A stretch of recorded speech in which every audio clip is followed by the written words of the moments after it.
Manchester City will win this game because Everton don't have the attacking prowess to cause City problems. Everton will not score a single goal. Manchester City to win, no BTTS, 2-0 City. But the spoiler is back in Chelsea. Stylistically, I like this matchup for Chelsea. Manchester United, for me, look horrendous. United will lose this game against Wolves. A Wolves team who are coming off a 4-match winning streak. That will be 5 on Sunday. Wolves will win 2-0. I don't see where the goals come from when it comes to Manchester United. Leicester 0, Liverpool 2. A boring, non-convincing Liverpool win, just like they've done all season long under Hank Schrader. Inter don't win this game. They're going up against an Atalanta team who, in the big games this season, aside from the Inter ones, have delivered. As recently as destroying Juventus and also beating Bologna.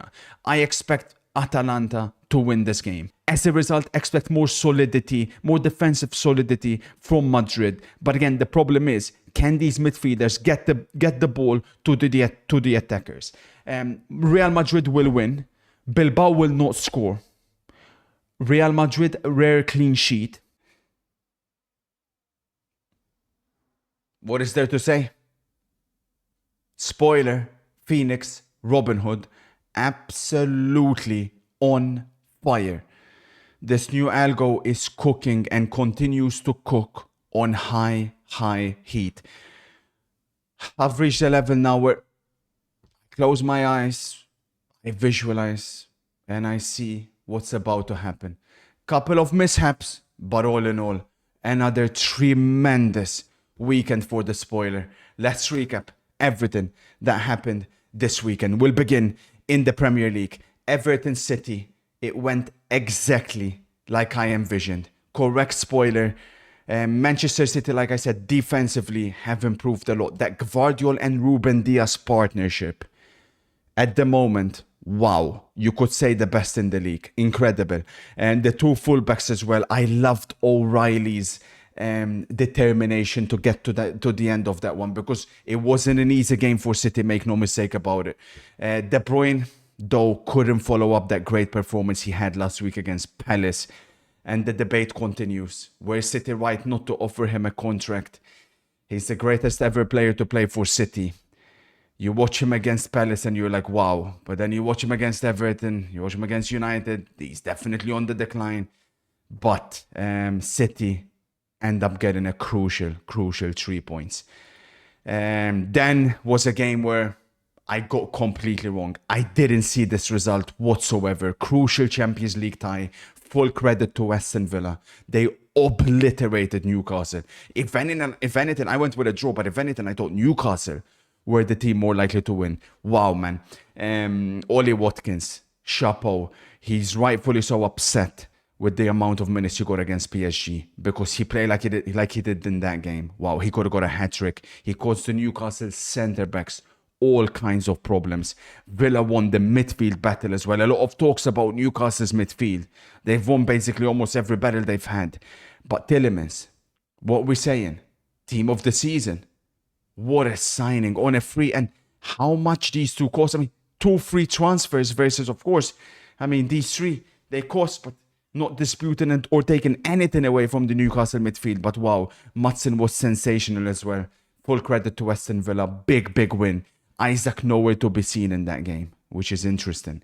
Continuing on the Premier League, Fulham, Chelsea.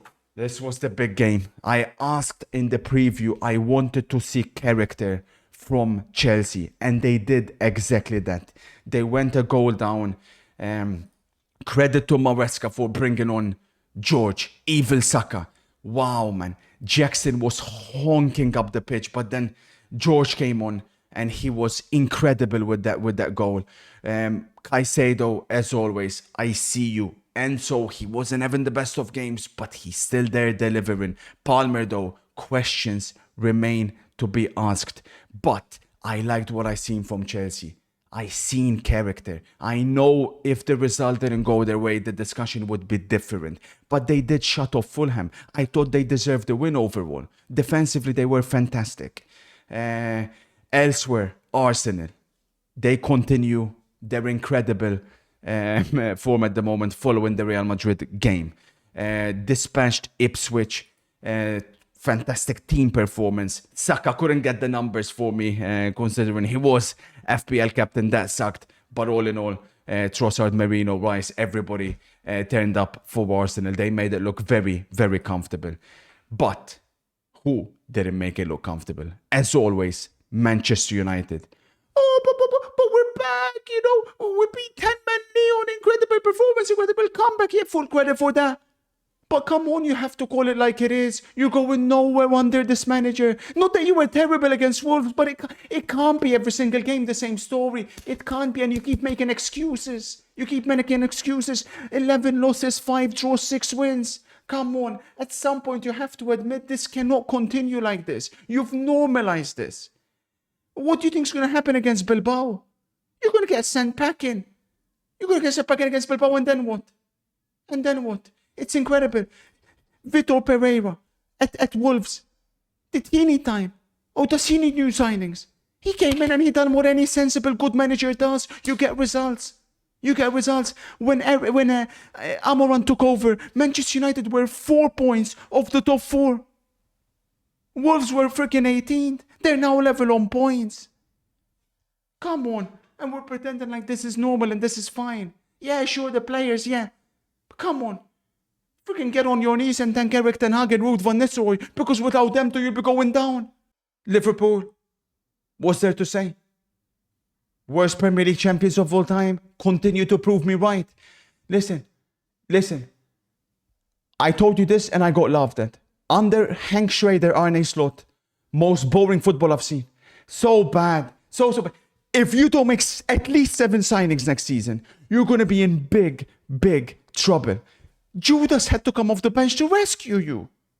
Why is Chiesa not in the squad? Can someone, any Liverpool fan, please give me one valid reason why the Colombian Aaron Lennon continues to get minutes, the dirty P4 Jota continues to get minutes, Darwin Núñez continues to get minutes, but Chiesa's not even in the squad? What's happened? Has he got with Hank Schrader's daughter or something, or his wife? What's going on? But I don't understand. But sure, 1 win away from winning the Premier League. And listen, I understand fully. Of course, every league title counts the same. But don't delude yourselves, huh? Don't delude yourselves. PSG exposed you, and since then, you haven't been the same. The decisions, by the way, again, controversial every single time. But then comes in Italy. Napoli won their game. Yet again with a McTominay header, another McTominay goal. They struggled, but they beat 20th placed Monza. Unfortunately, though, Inter couldn't win their game. Inter look absolutely knackered. Bologna won it late on. Bisse came on, made a mistake. But the truth is, Inter didn't deserve to get anything from the game. Wasn't good enough. When you get to that position, you have to make sure you don't lose the game. God damn it, you don't lose the game. You take the point. It's an important point. But we've realized that this Inter squad isn't as good as we maybe envisioned. There's players here who don't deserve to play for Inter. Yes, we're still fighting for everything, so maybe we shouldn't overreact. But there's a chance we end up with nothing. And like I always tell you guys, if you don't win anything, the team won't get remembered. Correa, you're a disgrace. Taremi, Porto, shame on you. We paid 0 for him. And I still feel like we got scammed. Horrific footballer.